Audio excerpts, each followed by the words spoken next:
October 3rd, 2021, Tom Brady's walking through the Gillette Stadium tunnel, but for the first time in 20 years, he's not wearing a Patriots jersey. The crowd didn't know whether to cheer or boo, so for a brief moment, they did both. Brady had already won a Super Bowl with Tampa Bay during his first year away, so the only thing he had left to prove was beating the team who gave up on him.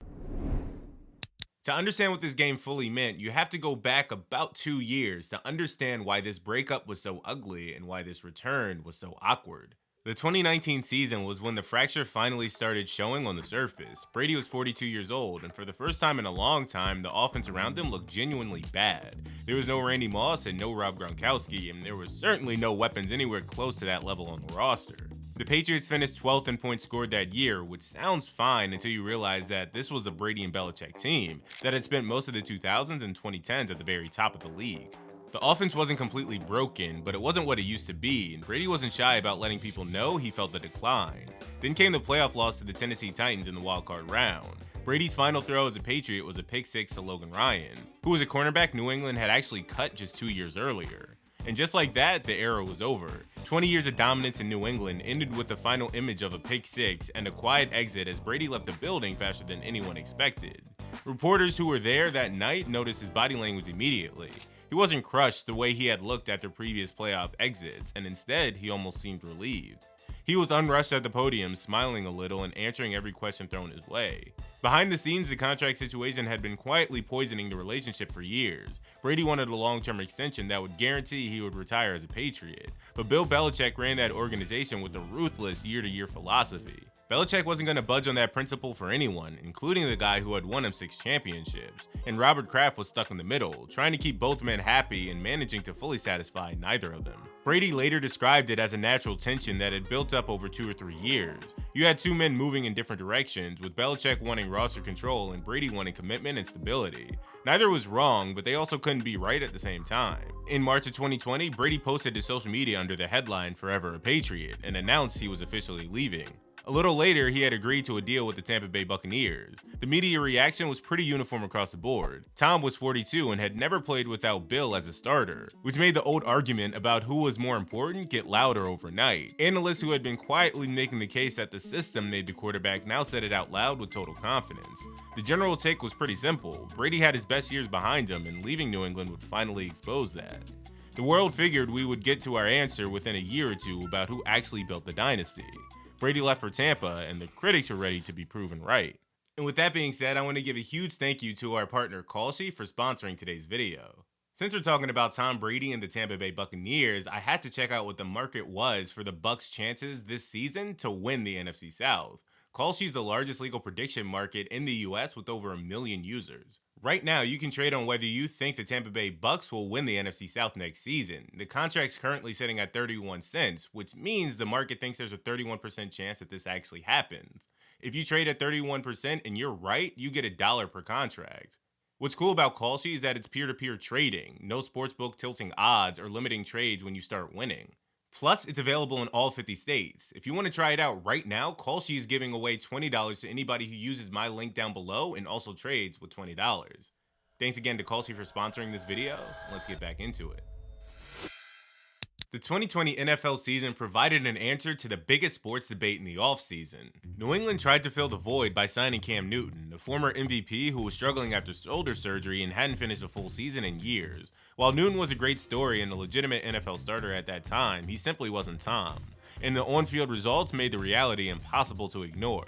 The Patriots stumbled to a 7-9 finish and missed the playoffs for the first time since '08. Largely because their offense plummeted to 25th in the league in scoring. It was a staggering fall-off for a franchise that had appeared in 3 straight Super Bowls just a few seasons ago. But suddenly they couldn't even crack the top half of the league on offense. Meanwhile, down in Tampa, Brady was busy throwing 40 touchdowns during his first year with the Bucs. To put that in perspective, that was more scoring strike than he'd recorded in any New England season since his historic '07 run with Randy Moss. The Bucs finished 11-5, but still lost the NFC South. However, Tom looked completely comfortable in his new surroundings after the bye. You can point to weapons like Mike Evans, Chris Godwin, and a rejuvenated Gronk, but Brady was making the same elite decisions and surgical throws that defined his 20-year tenure in Foxborough. Belichick, on the other hand, looked bad. You can give credit to a system or a legendary coach, but you can't easily explain why that same coach couldn't win 8 games with a veteran roster. At the same time, the 43-year-old quarterback everyone said was declining moved to a brand new city and immediately looked like the best version of himself. What followed was a playoff run that was genuinely historic because the Bucs had to win 3 straight road games just to reach the Super Bowl. They went into Washington, New Orleans, and Green Bay to take down elite competition in stadiums where Brady had never played in a postseason game. Then came the Super Bowl where Tampa dismantled Kansas City 31-9 behind Brady's 3 touchdown passes. Standing on the field with the trophy in his hand, Brady just smiled and smiled. This wasn't a guy who needed the ring to feel successful since he already had 6 of them sitting at home. The joy came from finally silencing the specific argument that had been gaining steam since 2019. The one suggesting Belichick was the architect while Brady was just a lucky passenger in the system. Tom left and won a title immediately while New England stayed home in January. If we were going to be grading this debate on facts alone, the case would have been closed right then and there. But sports fans don't usually work that way, and people who are already dug into the Belichick built it camp weren't just going to flip their stance after just 1 year. They wanted more context and more time, and the Patriots were about to give them a brand new reason to keep the argument alive. Brady had the hardware and the validation, but there was still one massive box left to check on his career bucket list. The Patriots didn't just fall off and disappear, which is exactly what made Brady's return in 2021 feel so special. Following the 7-9 disappointment with Cam Newton, New England entered the 2021 draft with the 15th overall pick and used it to select Mac Jones out of Alabama. Mac was a specific type of prospect who relied on clean mechanics, a high completion percentage, and almost zero wasted movement in the pocket. He was a processor who got the ball out on time rather than a dual threat who could beat you by scrambling or making plays out of structure. He was going to read the defense and hit his target while moving the chains, which sounded incredibly familiar to everyone watching. The media immediately jumped on the Brady comparisons because the similarities were too obvious to ignore. It was the same offensive system and the same head coach playing in the same stadium at the exact same position. Jones even came from a high-level football pedigree at Alabama where he won a national title in a scheme built on efficiency and smart decision-making. He wore number 10 instead of 12, but that felt like a tiny detail to the analysts who were already busy writing Belichick found his next star. That storyline actually had some real momentum behind it because Mac put together a genuinely impressive rookie campaign. He finished the year with 3,801 passing yards and 22 touchdowns, earning a Pro Bowl nod and leading the Patriots to a 10-7 record. Belichick had taken over as the primary voice for the roster, and he managed to rebuild the team into a playoff contender much faster than anyone expected. After only one losing season following the Brady era, the Patriots were right back in the mix. Throughout that summer leading into the 2021 season, the national conversation kept circling back to the idea that Belichick might be the system himself. This was the heated environment where the Week 4 schedule finally arrived, featuring the Buccaneers at the Patriots on Sunday Night Football. The NFL didn't hide this game on a random Sunday 1 p.m. slot. They put it in the biggest primetime slot of the year. The build-up felt less like a regular season matchup between a 2-1 squad and a 1-2 team, and more like a final verdict on a 20-year legacy. It was 2 franchises and one shared history trying to settle the score of who actually owned those 2 decades of dominance. The tension reached a breaking point before the season when Seth Wickersham released his highly anticipated book, It's Better to Be Feared. The book pulled back the curtain on the falling out between Belichick, Brady, and Robert Kraft with a level of detail that went far beyond the usual rumors. It laid out the failed contract talks and the private blow-ups that had been simmering behind closed doors for a long time. With all those secrets out in the open, the game felt less like a sports match and more like a trial where all the evidence was finally being presented to the public. Brady spent the entire week trying to play things down by telling reporters it was just a business trip to beat a tough opponent. He admitted the emotions were personal, but insisted his job remained professional, even though he wouldn't predict how it would feel to walk back into that tunnel. The reality was that he had spent 20 years at Gillette Stadium and knew every inch of that building, from the thick fog to the sound of the foghorn. He had won 219 games with New England and lost only 66, a winning percentage that no other quarterback in history could even touch. When Brady walked back into Foxborough, he was carrying a new Super Bowl ring and chasing an all-time passing record. But the only question that mattered was whose stadium it really was. Sunday on October 3rd finally arrived, and the rain started before the game even kicked off.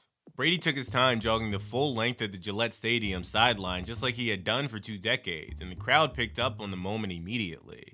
A massive chant of "Brady, Brady" broke out from thousands of fans who had spent the last 18 months trying to process the fact that their hero was now the enemy. He gave them a signature fist pump, they roared back in response, and for a second it felt like nothing had changed. Then the actual game started. The weather made every single play harder than it needed to be. The Bucks were trying to move the ball against a defense specifically designed to take away the deep shot and force him to work underneath all night. Belichick had spent the entire week game planning for this exact scenario, and his defense executed the vision perfectly. They pressed every single route and dropped into coverages meant to funnel Brady into short, controlled throws while daring the Bucks to run the ball instead. By the end of the night, Tom had completed 22 of 43 passes for 269 yards with no touchdowns and no interceptions. He had misfired on throws he usually makes in his sleep, and the Bucks only managed 1 touchdown on 4 trips into the red zone. The offense looked sloppy in the wet conditions and tight during the most critical moments of the game. For long stretches of the evening, the greatest of all time looked surprisingly ordinary. Mac Jones was having quite the opposite experience though, as he put together a very impressive night for a rookie. He went 31 of 40 for 275 yards and 2 TDs while managing the game cleanly and hitting his receivers in a steady rhythm. By the time the fourth quarter rolled around, New England actually held a 17-16 lead over the defending champs.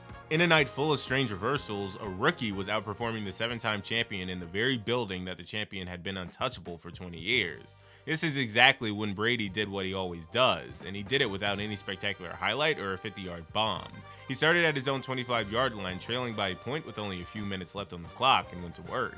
The drive lasted 7 plays, and Ryan Suckup stepped up and nailed a 48-yard field goal to put Tampa Bay up 19-17. When you look at the final stat line of 269 yards and 0 scores, it doesn't look like a legendary revenge game. The reality is this was a total grind, where a veteran QB managed a night where the weather and the defense were working against him. He didn't need to be flashy because he found a way to put his team in front when it mattered the most. The Patriots had another shot to go and win it, but Nick Folk missed a potential game winner. Brady jogged onto the field in the pouring rain and was surrounded by former teammates within seconds. These were guys he had won rings with and spent long off seasons with over the course of 2 decades. He hugged dozens of people and had quick words in the ears for others. He stayed out there in the elements much longer than he actually had to. Belichick eventually found him for a brief handshake and a very short exchange of words. When he finally got to the podium, there were emotional moments when he thought about the people who meant so much to his life. He told the media that his football journey simply took him somewhere else. Belichick was asked about what it feels like to face his old quarterback and gave a classic response. He told reporters that they went against Brady every day in practice for years, so it wasn't like they hadn't seen him before. One single game is never going to settle a debate that raged for 2 decades. Nobody who walked into Gillette Stadium believing Belichick was a true architect of the dynasty walked out that night with a complete change of heart. Sports arguments just don't work that way. But what October 3rd did was provide the loudest and most direct data point for a case that had been building since the moment Brady signed with Tampa. The thing is, this wasn't just a lucky break or coincidence, it was a pattern. That pattern only became more obvious as the 2021 season moved forward. At 44 years old, Brady finished the year with 5,316 passing yards, which was actually the highest mark of his entire career. The Bucks took the NFC South title, and the narrative that he was washed up was completely dead by the time December rolled around, as he finished second in MVP voting. By that point, nobody could make the argument that he was declining with a straight face. New England took a different path that year, finishing 10-7 and making it to the wildcard round. While that was good enough to call the season a successful rebuild, it wasn't enough to call it a dynasty in the making. The post-Brady record for Belichick only got tougher to defend as time went on. The 2022 season ended with an 8-9 finish, followed by a 4-13 record in 2023, that stood as one of the worst in the league. There are no playoff wins after that 2018 championship, and the team that used to be the gold standard for professional football spent 4 years searching for an identity it never found. The dynasty didn't just end when Brady left the building, it moved with him. October 3rd was the game that made the reality impossible to argue against. And so there you have it. Subscribe if you're new, and click on this next video if you haven't seen it already. Thanks for watching.